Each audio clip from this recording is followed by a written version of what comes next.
Madame, Monsieur, bonjour. Très heureux de vous savoir nombreux ce matin à regarder la matinale de l'information sur Canal 2 Info, votre chaîne internationale d'information en continu. Au sommaire de l'actualité ce jour, la conférence internationale sur le réchauffement de la planète prévue s'achever ce vendredi à Paris, mais prolongée d'un jour pour arrondir certains angles pointus d'incompréhension du deuxième producteur mondial du pétrole, qui n'est autre que l'Arabie Saoudite. Au cœur de l'actualité également ce matin, cette nouvelle unité spéciale de 400 hommes mis sur pied par Michel Kafando au Burkina Faso pour assurer la sécurité du président de la République et de certaines hautes personnalités. Également au sommaire de l'actualité ce matin, cet exemple qui nous vient de la Tanzanie avec le président John Magufuli, j'y arrive, qui a décidé de lutter contre la corruption et le gaspillage en annulant les festivités marquant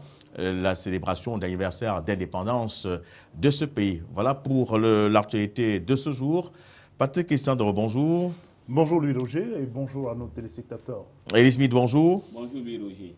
Alors, on va commencer tout de suite par cette conférence internationale sur le réchauffement de la planète qui devait normalement qui devait s'achever ce vendredi avec l'accord tant attendu, mais qui doit être également prolongé d'un jour à cause des tractations pour essayer de s'accorder sur un certain nombre de points. Et on fait savoir que l'Arabie Saoudite, tout comme le Venezuela, ne sont pas d'accord sur un certain nombre de thèmes. Alors, est-ce à dire qu'on sortira de cette conférence internationale sans un accord véritablement contraignant comme les uns et les autres l'ont souhaité au départ? Oui, écoutez, Louis-Roger, on a longuement épilogué sur la question et il me semble que même si les uns et les autres évoquent des points d'avancée sur éventuellement on va dire un document qui mettrait tout le monde quasiment sur la même longueur d'onde, même si les différends persistent, il y a quand même cette grosse problématique autour des restrictions qui devraient être faites. Les exploitants des énergies fossiles, en tête desquels vous avez l'Arabie Saoudite et le Venezuela, pour le compte de ces deux pays-là, c'est quand même des pays qui tirent l'essentiel de leurs revenus, n'est-ce pas, sur l'exploitation de ces ressources-là. Et quand on sait qu'il y a une corrélation directe avec les gaz à effet de serre, quand on sait aussi qu'il y a quand même un impact sur la pollution de l'environnement, il va de soi que ça fait quand même une pilule amère à digérer et avaler par ces pays-là qui se voient, si les contraintes ou alors les accords qui doivent être signés sont contraignantes, devront réduire l'exploitation dans ce domaine-là, ce qui n'est pas pour finalement plaider en la faveur de l'économie dans ces pays, au risque de se mettre à dos la politique intérieure de leur pays, de se mettre à dos les populations qui vont certainement ressentir de manière drastique l'effet d'une éventuelle diminution de cette activité-là. Mais en attendant, la COP21 était prévue pour apporter une solution ou en tout cas un accord contraignant où chacune des parties devrait pouvoir faire des sacrifices. On parle aujourd'hui du Venezuela, on parle aujourd'hui de l'Arabie Saoudite. Où en est-on avec les premiers pollueurs, que sont les États-Unis, que sont la Chine? Rien n'est encore dit au sujet de l'engagement des uns et des autres. Le pourcentage sur la diminution, n'est-ce pas, du degré, n'est-ce pas, de réchauffement de la planète fait encore sujet à des débats. On en est à 2 pour quelques-uns, 2,5 pour d'autres. Rien n'est encore certain. C'est un sommet, la COP21, qui devrait s'achever aujourd'hui, mais on est obligé de le repousser d'un jour. Est-ce qu'un jour suffira à régler les différends qui n'ont pas pu être réglés pendant 2 semaines?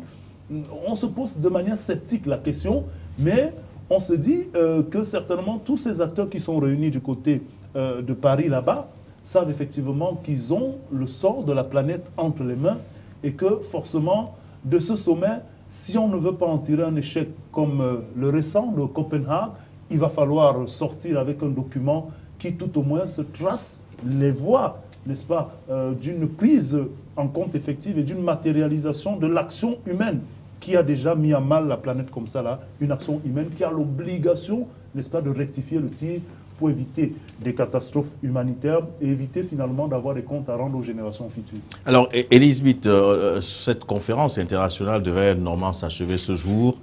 Et l'Arabie Saoudite et le Venezuela, qui ont leur principale source de revenus sur le pétrole, Et aujourd'hui, on voudrait beaucoup plus parler du gaz que du pétrole. Est-ce qu'on ne pensait pas que le fait de penser à cette autre énergie, là, les amène à se braquer, puisque ce n'est que l'essentiel de leur revenu, le pétrole? Oui, ça les amène à se braquer, mais surtout, c'est qu'on les demande, par exemple, d'éliminer. Vous savez, quand on fait l'exploitation pétrolière, il y a le feu là qui brûle. Et c'est ça aussi qui contribue à la dégradation de l'effet de serre. Donc, on les demande maintenant à les transformer et ça va coûter trop cher parce que pour les éliminer, ça va coûter trop cher. Et on sait aussi que c'est normal qu'ils se braquent.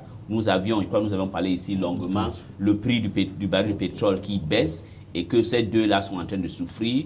Bon, à différents degrés, l'Arabie Saoudite peut bien tenir. On dit, selon d'autres spécialistes, qu'on verra si l'Arabie Saoudite peut bien tenir jusqu'en 2016 ou 2017. Mais en ce qui concerne le Venezuela, elle ne peut même plus tenir. L'une des raisons que le Venezuela, où le gouvernement en place a perdu les élections, c'est parce qu'il n'y a plus, le prix du pétrole a volatilisé, a chuté gravement.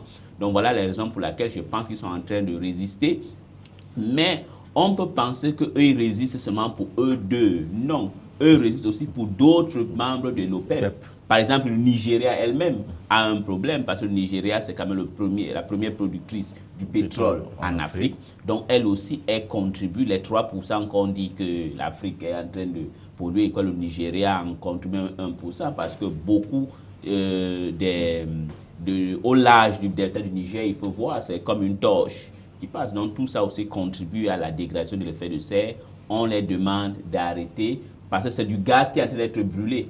Et je crois que les pays comme le Venezuela et l'Arabie Saoudite ont peur que si on commence à se focaliser vers le gaz, avant qu'eux ils sont capables de transformer leur industrie, d'avoir les deux, pétrole et du gaz, elles vont perdre de part de marché aux autres pays qui ont déjà les avantages dans l'exploitation gazière dans le monde. Voilà la raison pour laquelle je pense qu'elles sont en train de résister, ou ils veulent peut-être une certaine moratoire pour leur permettre d'avoir les moyens pour respecter les résolutions qui sortiraient du COP21. Donc décidément, on n'est pas encore sorti de l'auberge et nous ne sommes pas sûrs que d'ici demain, ça veut dire on aura cet accord.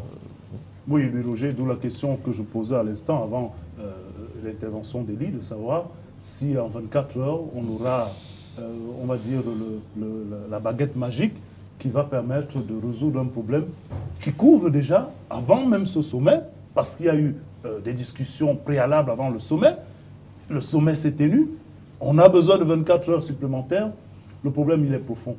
Et dans ce concert-là, on se pose aussi d'autres questions qui sont relatives à, finalement, ces questions de compensation.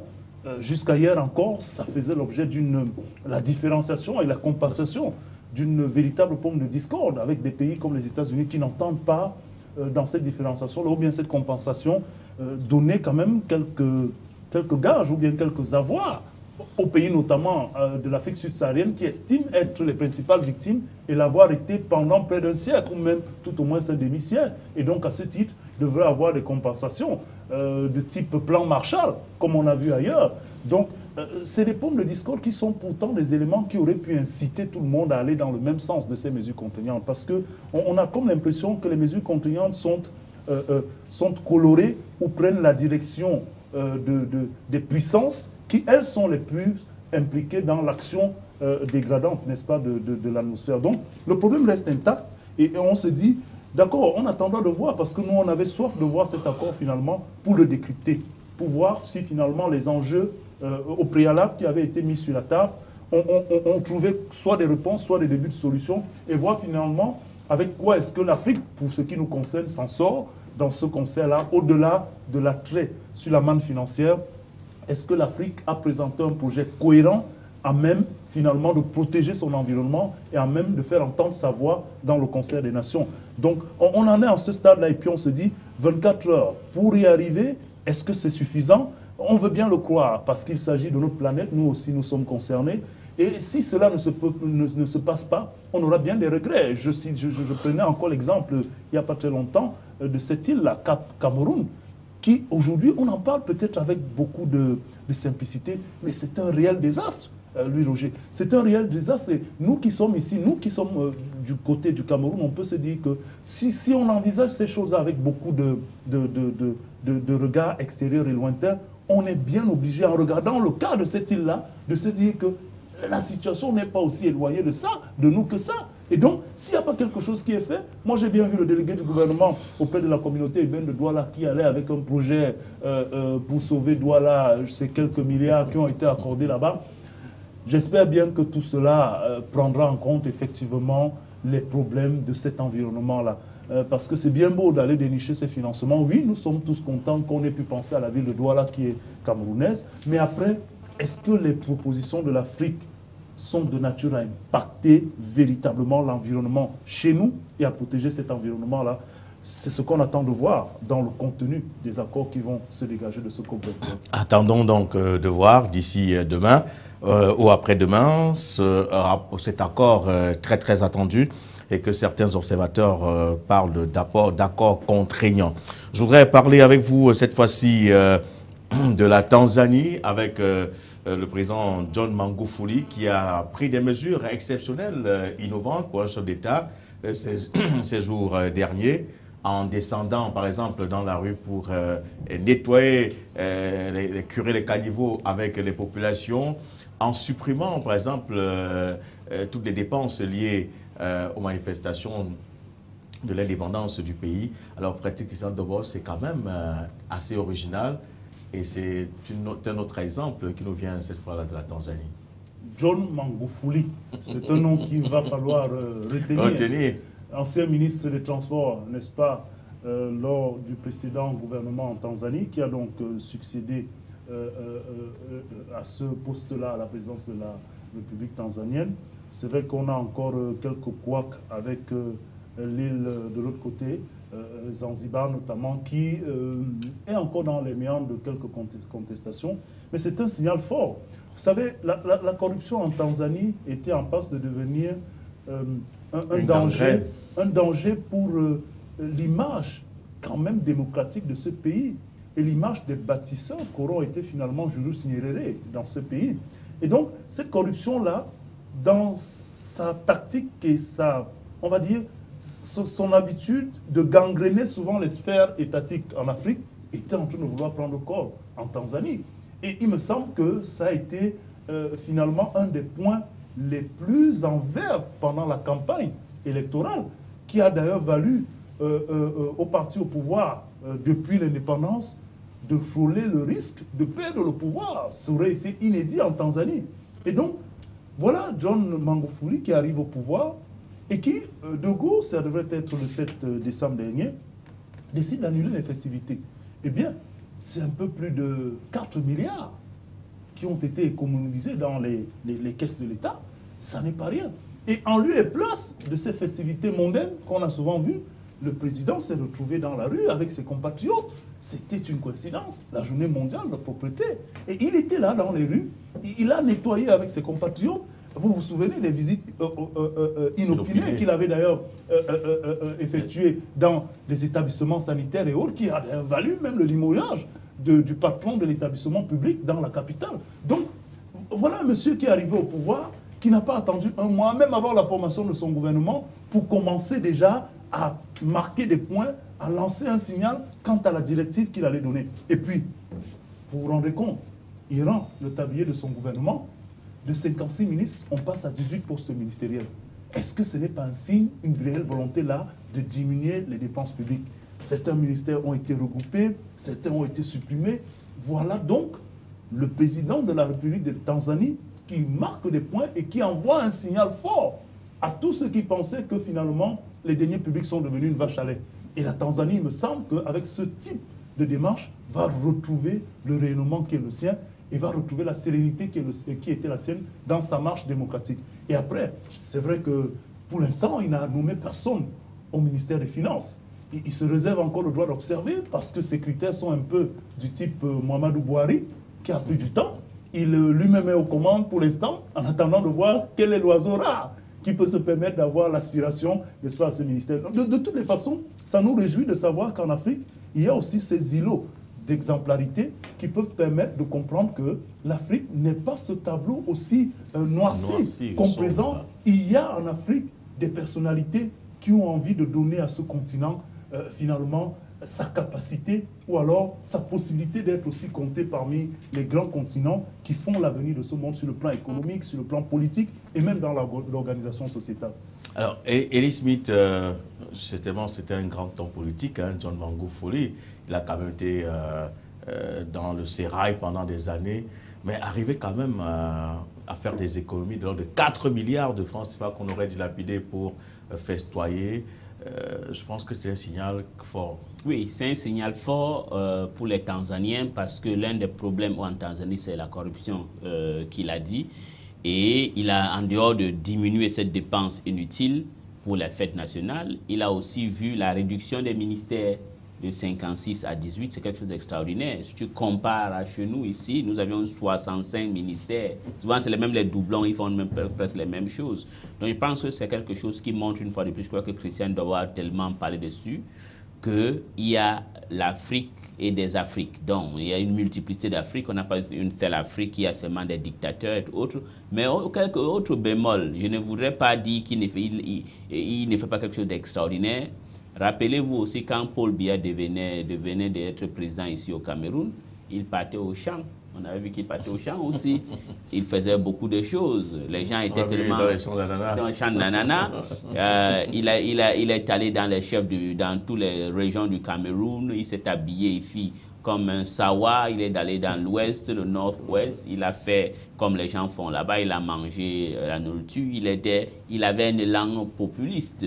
Mais après... on connaît la suite. Donc voilà, on a aussi vu le chef de l'opposition camerounaise, John Fundi, commencer à entrer dans les caniveaux comme lui aussi, enlever des trucs. Mais la suite, nous savons aussi. J'ose espérer que lui, ce n'est pas seulement une relation opérateur de relations publiques pour un peu apaiser, ou les chambres, pour apaiser les Tanzaniens de deux bords, que ce soit du Zanzibar ou de la partie continentale. Mais on espère qu'il va continuer comme ça dans toutes ses attitudes. Oui, Roger, on peut, c'est vrai, avoir quelques appréhensions en se disant que cela n'arrive pas. Je comprends que quand Eli le dit, c'est peut-être le souhait de ne pas voir ça arriver. On va dire le contexte peut un peu plaider à la faveur de John Magufuli. Quand on voit quelle est la culture en Tanzanie, n'est-ce pas, non seulement de l'alternance, mais aussi du respect quand même de la chose publique. Il y a eu un dérapage, c'est vrai, ces 5 dernières années, mais la Tanzanie a toujours été cet îlot d'exemplarité quand même en Afrique de l'Est, et notamment en Afrique, avec l'image des personnalités comme Julius Nyerere, et ainsi de suite. Donc, on peut espérer, sauf vent contraire, hein, c'est ce qu'on craint, justement, on partage cette crainte-là avec Eli, que les démons qui viennent d'ailleurs ne viennent pas s'installer en Tanzanie, en tout cas. C'est ce qu'on peut souhaiter. Voilà, surtout éviter que l'appétit ne vienne en mangeant et qu'on prenne tellement plaisir à la bouffe qu'on oublie le travail pour lequel on a été désigné donc, par le peuple. Je voudrais que l'on poursuive, qu'on poursuive cette fois-ci avec le Burkina Faso. Hier, nous parlons déjà de ce comité mis sur pied par Michel Kafando pour essayer de reformer l'armée. Mais depuis quelques jours, il y a une nouvelle unité spéciale qui a été mise sur pied pour veiller sur le président de la République, pour assurer la sécurité du président de la République et protéger certains hauts fonctionnaires. Et cette unité a pour nom le groupement de sécurité et de protection républicaine. Alors, en lieu donc du régiment spécial de la sécurité présidentielle. Alors, je ne sais pas, ça suscite quand même un petit commentaire, Patrick Christian Devos. Le groupement de sécurité et de protection républicain, puisque c'est de lui qu'il s'agit, dans la foulée, n'est-ce pas, de la commission pour la réforme de l'armée, il me semble que Michel Kafando va dans tous les sens. Avec tout le respect que j'ai pour cet homme d'État, il me semble qu'il joue dans la précipitation. D'abord, il n'a pas qualité, alors qu'on a un président élu qui jouit de la légitimité. Le président élu n'a pas encore prêté serment. Mais quelle est l'urgence qu'il y a aujourd'hui, alors qu'il ne lui reste même plus, en termes de jours, beaucoup de temps à passer à la tête de l'État, à mettre des commissions et à nommer des personnes à la tête des commissions qui vont abattre un travail de longue haleine, parce que reformer une armée comme celle du Burkina, ça ne va pas se faire en 1 mois, 2 mois. Restructurer une garde présidentielle ou bien mettre en place une garde présidentielle, ça demande quand même que c'est un acte qui soit pris avec une certaine légitimité. Et cela rentre encore, même dans la réorganisation de l'armée. Il me semble que ça va beau être un corps d'élite ou bien un corps spécial, mais c'est un corps qui dépend de l'armée. Donc, à mon sens, il y a comme une espèce même de contradiction dans les actes qui sont posés. Parce que la réforme de l'armée voudrait impliquer tous les autres corps spécialisés ou bien des corps qui seraient en création. À quoi ça sert de mettre une commission pour la réforme de l'armée qui est censée prendre en compte toute la structuration de l'armée à travers ses démembrements, les unités spéciales, et mettre une autre, et créer en même temps un régiment de sécurité. Ce régiment-là, est-ce que vous êtes sûr que dans la réforme de l'armée, c'est celui-là qui sera le mieux adapté, n'est-ce pas, à la structuration de l'armée et à la nécessité de protéger le président? Non, il me semble que sur ce coup-là, une fois de plus, le président Michel Kafando nous donne les arguments pour confirmer le fait que nous disions hier que peut-être qu'il joue dans la précipitation et que l'opportunité de ces réformes-là ne se fait... Ce n'est pas l'urgence en tout cas pour le Burkina Faso, pendant qu'il est en train d'assurer ses derniers jours à la tête de l'État. Ce n'est pas ça l'urgence. L'urgence serait de faciliter une transition dans le calme avec les choses les plus urgentes. Et si ça s'était fait ailleurs, voilà quelques lacunes de cette démocratie du Burkina que nous apprécions déjà. Il ne prendrait plus aujourd'hui des décisions sans avoir une concertation avec le président élu, qui est quand même le garant de ce pouvoir-là pour l'avenir, pour les 5 prochaines années. Donc, je ne sais pas si les décisions de création de ce régiment et autres sont prises avec une concertation. Il me semble que c'est des agendas que Michel Kafando avait déjà dans sa tête et qu'il veut à tout prix implémenter avant de quitter les rênes. Donc, ça ne fait pas sérieux et ça donne l'impression d'avoir plutôt une réflexion auto-centrée, une réflexion finalement basée sur la volonté de faire des intentions quand même un peu vengeresses. Hein. Je reviendrai toujours sur cette expression et c'est vraiment désolant. Alors, Elie Smith, le régiment de la sécurité présidentielle qui est dissout et on crée le groupement de sécurité et de protection républicaine qui est logé dans la même enseigne, c'est-à-dire la base de Nabacom 2 où se trouvait le RSP. C'est un peu comme on a juste changé une fenêtre pour mettre la porte. Exactement. Et puis on se pose la question pourquoi cet régiment a été dissout.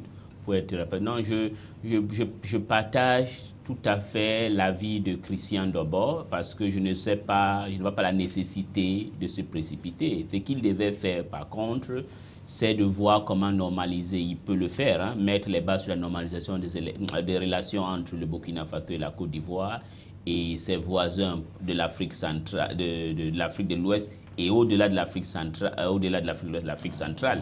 Voilà ce qu'il devait faire. Et puis aussi, rester, je ne sais pas, peut-être ça ne se fait pas ouvertement, et être toujours en communication avec le nouveau président élu. Parce que le danger est que le président élu peut arriver au pouvoir, ou il a déjà gagné, peut assumer ses fonctions et annuler toutes les mesures qui ont été prises. Parce que ce qui est bon au Burkina Faso, ils ont fait quelque chose d'extraordinaire. C'est une inspiration pour des pays africains qui sont dans des systèmes totalitaires, mais il faudra qu'il n'y ait pas d'esprit de vengeance. C'est des Burkinabés, c'est comme dans une famille, tu peux avoir des enfants intelligents et les enfants qui sont des renégats ou des voleurs ou de n'importe quoi, mais ça reste toujours les enfants de la famille. Donc je pense que Michel Kafando doit se consacrer pour la stabilité, consolider la base, la victoire démocratique de la côte du Burkina Faso et ne pas se jeter dans beaucoup de directions uniquement parce que je pense dans sa tête, il veut que on se rappelle de lui qu'il a fait. On va toujours se rappeler de lui qu'on a fait un coup d'État, il est parti à l'ambassade de France et il est revenu. Il a déjà fait quelque chose d'extraordinaire. Donc, c'est ce que je pense. Alors, Patrick Christian, d'abord, vous voudrez ajouter quelque chose Oui, et quelque chose d'important qu'Elie a soulevé à l'instant. Il était dans les pouvoirs, les prérogatives de la transition, de baliser le terrain d'un retour à la normale de la relation qu'il y a entre la Côte d'Ivoire et le Burkina, par exemple, quand on sait l'influence que la Côte d'Ivoire a sur l'économie burkinabé. On sait quand même que la transition, à l'issue de cette crise, laisse une patate chaude au successeur de Kafando, parce qu'à la vérité, c'est quand même un froid qu'il y a eu avec la CEDEAO. Macky Sall, il faut le rappeler, a été humilié. Vous avez Yahi Boni qui a quand même passé aussi des sales temps pendant les discordances qui ont quand même permis à la société civile de faire entendre sa voix. C'était bon pour le les Burkinabés, mais cela a laissé quand même dans la relation du Burkina Faso avec ses voisins, et notamment la CEDEAO, quelquefois. Mais pourquoi ne pas dépenser toute cette énergie à ramener finalement le Burkina Faso et les autres voisins sur une table, tout au moins de conciliation, qui permettent au nouveau président de venir continuer et de resserrer les rangs. Il me semble que ça devrait être des choses urgentes pour ce pays enclavé, en lieu et place des règlements de compte autour de l'armée, et ainsi de suite. Ça, le nouveau président peut le faire. Et peut-être c'est à ce niveau que c'est un peu regrettable. Mais en tout cas, le Burkina Faso va au-delà de Michel Kafando. Et il me semble que la société civile et les Burkinabés ont démontré qu'ils avaient envie de franchir un cap. On ne peut pas aller jusqu'à ce niveau et puis retourner toute cette transition-là à des considérations individuelles. Alors, on s'attendait également aussi que même s'il fallait constituer cette unité spéciale, que l'on passe quand même à un tri, à une sélection, à un bon recrutement. Mais on retrouve dans cette unité spéciale des gendarmes, des policiers, des militaires. Et on a déjà le colonel Boukari, qui est déjà le commandant de cette unité spéciale, qui était le responsable d'un établissement d'enseignement secondaire dépendant du ministère de la Défense, donc qui était un peu en retrait du maniement des armes, était plutôt à l'enseignement. Est-ce que ce n'est pas aussi déjà une différence? Parce que si c'est un corps d'élite, il faudrait également que le patron soit quelqu'un d'aguerri. Oui, bon, une petite chose, là, les groupements spéciaux de la présidence, souvent, c'est un corps qui est un peu un mix. Hein, on prend les policiers et tout, ben, les meilleurs dans tous les secteurs et on les met. Bon, quand je vois on prend un enseignant, je crois que c'est un peu les réflexes. Vous savez, c'est un pays léniniste, hein, marxiste-léniniste. Hein. Peut-être c'était, j'ai oublié, comme ils ont un nom qu'ils appellent, peut-être c'était quelqu'un qui était membre de la milice populaire. Donc, quand il était un réserviste qu'on a mis, ou peut-être aussi, c'est de dire que comme il est civil, entre guillemets, il ne peut pas avoir les velléités du putsch. Mais c'est dangereux parce que les autres ne vont pas lui respecter. C'est un peu comme si tu travailles quelque part, tu sais que tu es compétent, mais tu as un cancre qui te gouverne, tu ne le respectes pas. Et le jour où tu veux bloquer la machine, il te reste seulement quelque chose qui te bloque. Donc je crois que c'est ça le problème. Je pense sincèrement que ce n'était pas nécessaire, ce n'était pas urgent. Ça, on devait laisser ça au nouveau président, la responsabilité de voir ce qu'il faut faire. Il a déjà commencé quelque chose, on peut peut-être avoir des réserves. Il a parlé de la réforme des armées. Alors, si déjà il a déjà commencé à refaire une unité que les gens ont décriée, quel sera le résultat de ces réformes? Est-ce que quand les réformes vont, si les réformes maintenant disent qu'on ne veut plus ce genre d'unité à part, va-t-il les annuler? Déjà, il ne serait pas là. Est-ce qu'il n'est pas là en train de vouloir créer des germes de déstabilisation à son successeur? C'est ça la grande question qu'on doit se poser. Moi, je pense que Michel Kafando, qui reste tranquille, moi, je pense qu'il devait montrer qu'il est un grand homme. En allant en Côte d'Ivoire, quel qu'en soit ce que Ouattara et son ami ou son fils, son chef de guerre, Guillaume Soro a fait, c'est la diplomatie, on essaie d'apaiser. Et en partant et faire un tour au Sénégal et au Bénin, bon, moi, je pense qu'il peut le faire pour montrer sa grandeur, mais il y a un péché que les présidents Boni Yahi et comment on appelle, et Macky Sall ont commis. Ils ont mal jugé la détermination ou la situation sociale au Burkina Faso au moment de la crise. Mais, quel qu'en soit le cas, pour montrer ta grandeur, il faut te faire petit. Il fallait aller là-bas, c'est quelque chose qui est bien. Essayer de baliser le terrain.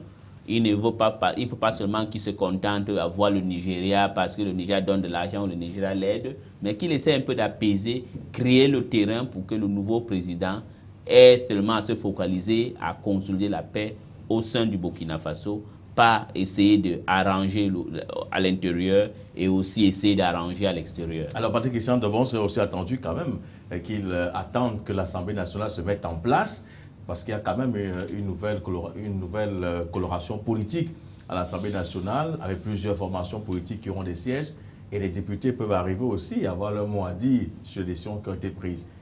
Ben, écoutez, c'est de tout ça qu'on parlait à l'instant.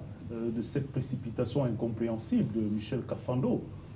Est-ce qu'il n'aurait pas un agenda caché? Il ne faut pas oublier que Michel Kafando est dans les couloirs du pouvoir au Burkina Faso, ou bien de la politique au Burkina Faso, depuis les premières révolutions, depuis même l'indépendance. Donc, c'est un vieux de la vieille. Est-ce que lui aussi il ne se dirait pas que son temps est arrivé? Vous savez, parfois les politiques donnent l'impression de ne pas savoir ce qu'ils font, mais ils savent très bien ce qu'ils font. On ne fait pas de procès d'intention jusqu'ici à Michel Kafando, mais on est quand même médusé devant les actes à répétition questionnables qu'il pose, alors qu'il est même proche de la voie de sortie.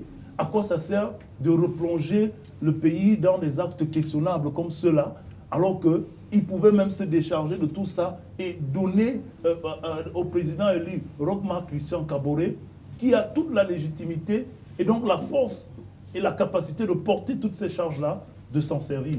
Donc il me semble que non seulement il n'a pas de respect pour cette Assemblée nationale qui est élue, qui devrait quand même pouvoir se mettre en place, mais si d'aventure il n'y a pas consultation et concertation avec Roch-Marc Christian Kaboré, il me semble que ce serait une autre grosse offense pour ce pouvoir à qui il donne comme des plombs avant la prise effective du pouvoir. C'est comme s'il laissait finalement, on va dire, un terrain miné, où si le nouveau pouvoir ne se ferait pas avec beaucoup d'attention, il va se faire exploser. Parce que imaginez-vous que Roch-Marc Christian Kaboré arrive aujourd'hui, que cette Assemblée nationale arrive aujourd'hui et qui estime que ça n'est pas cette forme-là que la sécurité présidentielle devrait avoir. Et que même la commission de cette armée que lui-même il a mis en place dise voilà comment la structuration devrait se passer et qu'il soit différente. Il faudra peut-être limoger ce colonel actuellement à la tête de ce groupement. Il faudra maintenant, on va dire, démobiliser les 400 qui ont été jusqu'ici. Mais ça va créer d'autres frustrations. Peut-être c'est ces hommes en tenue de démobiliser ce colonel-là qui vont sentir une frustration et qui peuvent être une épine de main pour le nouveau pouvoir. Ça va donner l'impression d'avoir des préférences ou bien d'avoir un rejet vis-à-vis de ce militaire, ce haut gradé qui a été nommé. Donc, il y a beaucoup d'incompréhension dans les actes posés par Michel Kafando et on a envie de croire que bon, c'est dans la mouvance de la révolution, de la contre-révolution, mais on s'interroge aussi s'il n'y a pas un agenda caché derrière toutes ces actes. En tout cas, l'avenir nous le dira. Mais je voudrais qu'on parle de la République centrafricaine avec cette présidentielle qui est annoncée pour le 27 décembre, pour essayer de voir quand même l'homme qui aura le profil, de l'homme qui va donc présider aux destinées de cette République centrafricaine aujourd'hui déchirée par des incompréhensions et par cette partition que voudrait bien Noureddine Adam.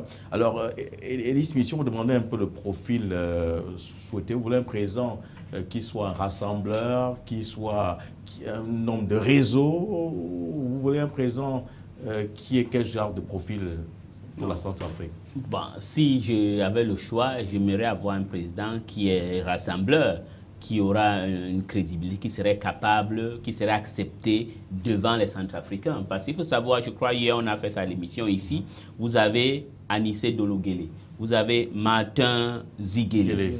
Bon, vous avez, comment on appelle ce monsieur, vous avez Syriac Ngonda, vous avez Karim Mekasoa. Bon, moi je vois ces trois personnes, ça c'est ce que je pense. Et maintenant, il ne faudra pas que à côté, il y a des candidats que je soupçonne, je n'ai pas de preuves, comme Guy Roger Mouskit. Il y a encore, j'ai oublié l'autre nom, qui peut être les candidats des pays de la sous-région. Je évite de donner les noms parce qu'on voit, il ne faudra pas que celui qui serait président de la République centrafricaine soit perçu par les Centrafricains comme si il est l'homme de la France ou du Tchad. Donc, il faudra que ça soit quelqu'un qui est rassembleur. Voilà un peu mon critère. Parce que s'il n'y en a pas, on aura des problèmes. Parce que déjà, l'Afrique centrale, la République centrafricaine est mal partie pour une raison principale. Depuis les stabilités politiques qui existent en République centrafricaine, toutes les promesses d'aide financière promis par les pays de la sous-région et la communauté internationale n'ont jamais été respectées. Parce que, figurez-vous, quelqu'un qui gagne sa vie avec son Kalachnikov tu ne peux pas lui dire de le mettre à côté sans lui donner l'alternative. Donc voilà un peu ma perception de la République centrafricaine aujourd'hui. Alors, Patrick Essant, d'avoir un humaniste, un intègre, un homme de caractère, un chef de guerre. Ben écoutez, je commence d'abord par mettre de côté chef de guerre, mais j'ai envie de faire finalement un ramassis de tous ces critères. Un homme d'État, avec tout ce que cela comporte.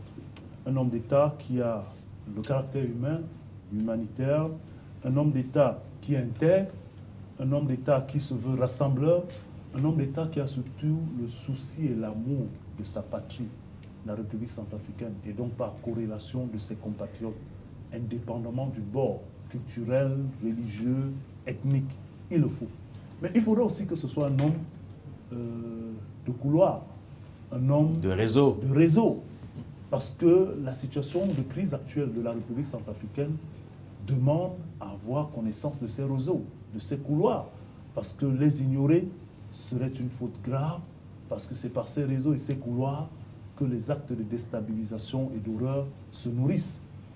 Un homme de réseau qui va exploiter ces réseaux, pas pour s'en mettre plein les poches et davantage plonger son pays, mais qui va les exploiter pour amener les uns et les autres à la table de négociation, donc jouer pleinement son rôle de rassembleur. Et enfin, il me semble qu'à défaut d'être un chef de guerre, c'est un homme qui doit connaître les astuces et les tactiques des chefs de guerre. Parce que connaître ces chefs de guerre, leurs astuces et leurs tactiques, va certainement lui donner l'argumentaire pour adoucir et changer les velléités de ces chefs de guerre. Donc, voilà un peu le profil, si vous me le demandiez, du chef de l'État qui devrait pouvoir gouverner la République centrafricaine. Maintenant, on peut ne pas avoir ces qualités-là, et puis la prise du pouvoir, ou bien la mesure de la mission, nous amène à les chercher. Il y a des personnalités en République centrafricaine qui ont assumé des hautes fonctions. On évoquait à l'instant Ziguélé, on évoquait Dolégué. Donc, il y a la possibilité, du côté de la République centrafricaine, de composer avec les fils existants, ou bien d'avoir un personnage, une personnalité qui peut se façonner cette image-là parce qu'il aura pris conscience de la mission qui est la sienne. C'est un vœu, peut-être trop pieux, nous dira-t-on, mais c'est un vœu qui se rapproche d'une solution capable d'amener la République centrafricaine vers de meilleurs sentiers. Alors, un candidat également qui maîtrise les problèmes même internes de la Centrafrique, qui connaît les problèmes et qui puisse être capable d'apporter des solutions, ou alors quelqu'un qui est seulement un homme de couloir? Non, pas un homme de couloir. Il y a quelqu'un qui connaît, qui maîtrise la situation en République centrafricaine. Quelqu'un, je pense, hein, qui a un peu exercé, qui a un peu pratiqué, parce que le danger des gens qu'on dit entre guillemets les self-made men ou les gens qui sortent de l'ombre est que la plupart du temps on le dit, souvent ce n'est même pas vrai, c'est des gens aussi qui viennent, qui ne maîtrisent pas la réalité, ils créent plus de problèmes qu'ils en résolvent. Dans ce cas, vous avez les cas comme M. Cyril Ngonda, qui était ministre de la communication, ministre d'État de Bozizé pendant, je crois, pendant 5 ou 7 ans. Il y a aussi le cas du Premier ministre qui est candidat, l'ancien Premier ministre de Bozé, Faustin Touadéra. Et voilà les gens qu'on peut compter. Et autre chose, parce que si on refuse, la communauté internationale, la France et le Tchad en particulier, veut un peu croire que on va éliminer telle ou telle personne. Ils ont réussi, ils ont éliminé Bozizé, ils ont éliminé Amine Michel, ils ont éliminé, bon, il sait pas, qui? Nicolas Tchangaï, parce qu'on dit entre guillemets, eux ils sont des gens qui peuvent les fauteurs de troubles ou les gens qui ont participé à l'instabilité de la République centrafricaine. Mais il y a quelque chose qu'on ne peut jamais oublier. On a fait partie aussi un certain Patrice Edouard Ngaïsona, le supposé leader de Anti-Balaka. Mais il y a quelque chose qui se passe en République centrafricaine que la communauté internationale doit prendre en compte. Les peuples de la République centrafricaine se sentent un peu envahis. C'est-à-dire, il faudra qu'on laisse que c'est quelqu'un qui est proche de ces gens-là. Si on élit aujourd'hui quelqu'un qu'on soupçonne qui vient du Tchad, de la France, et qui n'a pas l'onction des grands comme les Bozizé ou les Edouard Patrice Ngaïsona, je crois qu'il y aura un problème. Donc pour moi, je pense qu'il faudra qu'on prenne encore. D'abord, un des critères serait que cette élection doit être comment dire, libre, transparent, voilà, qui ne juste, il ne doit pas avoir un soupçon, il doit avoir une certaine crédibilité. Parce que si elle est crédible, c'est là où va jaillir, où va être élu quelqu'un que les autres vont respecter et on va lui donner un peu une opportunité. C'est ce que je pense. Donc pour cela, si je pouvais un peu spéculer, il y a des personnes comme Anissé Dolo-Guellé. Mais est-ce que Anissé Dolo-Guellé a une crédibilité en République centrafricaine? Je pense que oui. Il a aussi une crédibilité des bailleurs de fonds, parce que c'est important. Il a travaillé à la BDAC, à Brazzaville. Et puis, il y a aussi Fossène Touadéra. Il a été Premier ministre, on peut tout dire, pendant longtemps. Il y a Syriac, il y a Martin Ziguélé, qui a aussi une certaine crédibilité. Il a l'avantage que c'est un opposant, un vétéran dans l'opposition. Oui, de longue date. On doit comprendre les gens qui ont été là aussi. Et je crois que par l'injustice du système électoral, il n'a pas été élu. Donc c'est un moment aujourd'hui de faire une certaine correction, mais il faudra que la communauté internationale soit honnête avec la République centrafricaine et les Centrafricains eux-mêmes sachent ce qu'elles veulent. Alors, est-ce que parmi toutes ces candidatures-là, vous ne pensez pas également qu'une femme peut présider au destin de la Centrafrique? Il y a quand même une candidate. Parmi ces 30 candidats, peut-être l'effet Catherine Samba Panza peut entraîner cette dernière. On ne sait jamais.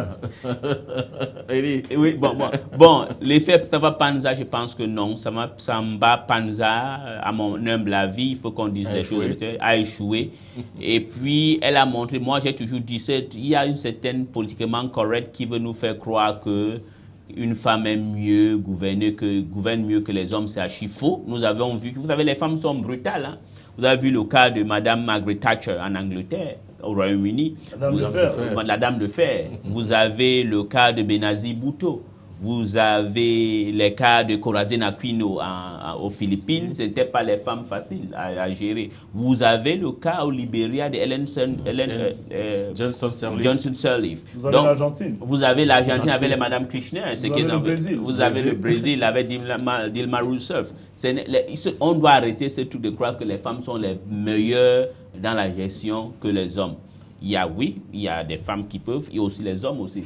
Bon, la dame qui est là, j'oublie son nom, on espère, mais si c'est à cause de Mme Samba Panza qui aura non, Mme Samba Panza a échoué, parce que Mme Panza avait montré qu'elle était libre de tous les réseaux que vous avez parlé là-bas, je crois qu'elle devait avoir la capacité de mettre tous les acteurs de la politique centrafricaine dans ce match pour ne pas avoir écarté les gens qui peuvent aussi contribuer à l'instabilité de la République centrafricaine. En tout cas, ce qu'on appelle un peu l'échauffement, c'est dans quelques jours, hein, c'est dimanche, avec le référendum. Petit problème, 48 heures avant l'élection, on est dans une incapacité pour bon nombre d'électeurs de retrouver les cartes électorales.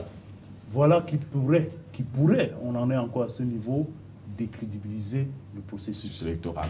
Merci, monsieur, d'être venu ce matin. Je rappelle que le référendum constitutionnel est donc prévu pour le 13 décembre. En attendant, bien évidemment, la présidentielle le 27 décembre prochain.